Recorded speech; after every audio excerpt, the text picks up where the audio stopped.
एक डायरेक्टर या प्रोड्यूसर क्या काम करता है ये तो हम सबको पता है, बट एक डिस्ट्रीब्यूटर और एक एग्जिबिटर क्या काम करता है ये बहुत कम लोगों को आइडिया है।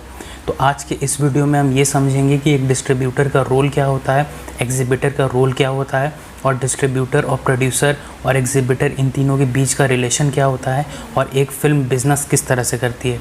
तो मेरा नाम है अभिषेक, चलिए आज का वीडियो शुरू करते हैं। डिस्ट्रीब्यूटर वो होता है जो प्रोड्यूसर से फ़िल्म ख़रीद कर सिनेमा घरों तक पहुंचाता है।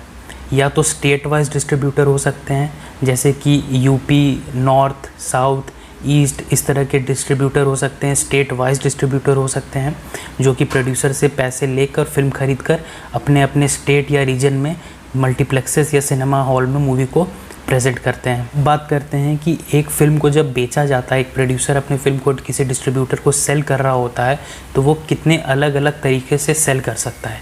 बेसिकली 3 तरीके होते हैं जिसके थ्रू एक फ़िल्म को सेल किया जा सकता है to a distributor.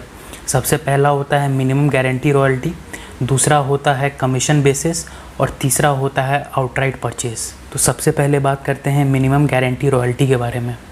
Minimum guarantee royalty में क्या होता है कि अगर कोई मूवी 100 करोड़ में किसी प्रोड्यूसर ने किसी डिस्ट्रीब्यूटर को बेची है, तो जब तक वो मूवी 100 करोड़ प्लस उसका 20% रिकवर नहीं कर लेती है, यानी कि टोटल 120 करोड़ के बिज़नेस करने के बाद जो भी उसके ऊपर का बिज़नेस होता है, वो रेवेन्यू डिस्ट्रीब्यूटर प्रोड्यूसर के साथ 50-50 शेयर करता है। बिकॉज 100 करोड़ में तो डिस्ट्रीब्यूटर ने प्रोड्यूसर से फिल्म परचेज़ की है, 20% वो उसके खुद के एक्सपेंसेस होते हैं। उस एक्सपेंसेस को भी रिकवर करने के बाद जो मूवी बिज़नेस कर रही है, जितना भी अमाउंट, सपोज़ 10 करोड़, 20 करोड़ या 50 करोड़, तो उतना अमाउंट को प्रोड्यूसर और डिस्ट्रीब्यूटर के बीच बाय 2 यानी इक्वली डिवाइड किया जाता है। सेकेंड है कमीशन बेसिस। कमीशन बेसिस ये इसके थ्रू मूवी को तब ख़रीदा जाता है जब मूवी बहुत छोटी होती है, उसके बजट बहुत छोटा होता है, उसमें कोई स्टार्स नहीं होते हैं और मूवी की हाइप नहीं होती है।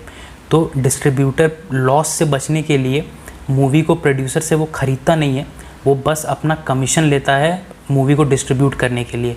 सो बेसिकली डिस्ट्रीब्यूटर प्रोड्यूसर को कहता है कि मैं आपकी मूवी सिनेमा हॉल तक पहुंचाऊंगा, उसके बदले जो मेरा खर्च है वो अपना प्रोड्यूसर से ले लेता है। उसके बाद जब मूवी सिनेमा घरों में चलती है और जो भी बिज़नेस करती है, वो सारा पैसा प्रोड्यूसर के जेब में जाता है। Rather than minimum guarantee royalty में जैसा होता है कि वो पैसा डिस्ट्रीब्यूटर और प्रोड्यूसर के बीच इक्वली डिवाइड होता है, यहाँ पर क्योंकि प्रोड्यूसर ने फिल्म बेची नहीं है डिस्ट्रीब्यूटर को, इसलिए सारा पैसा जो भी सिनेमा घर से रेवेन्यू आ रहा होता है, वो सारा का सारा पैसा प्रोड्यूसर के पास जाता है। तो ये है second commission basis. So third is outright purchase. Outright purchase में डिस्ट्रीब्यूटर प्रोड्यूसर से एक फ़िक्स्ड अमाउंट में मूवी को ख़रीद लेता है और उसके बाद वो उसे सिनेमा घरों तक पहुंचाता है। सिनेमा घर में जब मूवी चलती है और जो भी प्रॉफिट करती है, वो पूरा का पूरा पैसा प्रोड्यूसर की जेब में जाता है। मिनिमम गारंटी रॉयल्टी की तरह नहीं कि यहाँ पर कोई प्रॉफिट शेयरिंग हो रही है या फिर 120 प्लस या फिर जो भी प्राइस है उसका 20% बिज़नेस रिकवर होने के बाद प्रॉफिट प्रोड्यूसर के पास जाता है। यहाँ पर वैसा कोई भी सीन नहीं होता है। यहाँ पर डायरेक्ट एक फ़िक्स डील होती है कि डिस्ट्रीब्यूटर ने एक सर्टेन अमाउंट में मूवी को ख़रीद लिया है, उसके बाद वो पैसे जब डिस्ट्रीब्यूटर के पास आ जाते हैं प्रोड्यूसर से, और सिनेमा घर में जो भी प्रॉफिट कर रही होती है मूवी, उसका सारा अमाउंट सीधा प्रोड्यूसर के पास जाता है। ये था डिस्ट्रीब्यूटर और प्रोड्यूसर के बीच का रिलेशन। अब बात करते हैं एग्जिबिटर और डिस्ट्रीब्यूटर के बीच का रिलेशन। एग्जिबिटर बेसिकली एक मल्टीप्लेक्स ओनर या फिर कोई सिनेमा हॉल का ओनर होता है।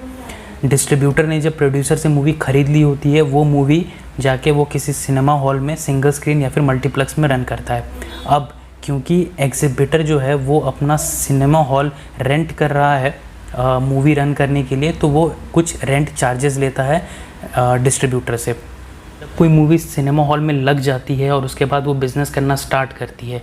सपोज़ किसी मूवी ने टिकट सेल करके अराउंड 100 करोड़ का बिज़नेस किया, तो एग्जिबिटर को सबसे पहले उसमें से जीएसटी पे करना होता है। स्टेट और सेंट्रल गवर्नमेंट को जीएसटी पे करना होता है।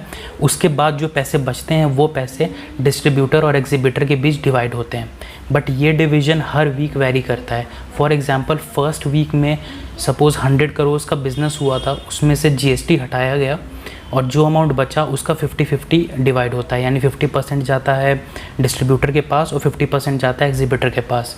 सेकेंड वीक में डिस्ट्रीब्यूटर को मिलता है 42.5%, एग्जीबिटर को मिलता है 57.5%। थर्ड वीक में डिस्ट्रीब्यूटर को मिलता है सिर्फ 30% और एग्जीबिटर को मिलता है 70%।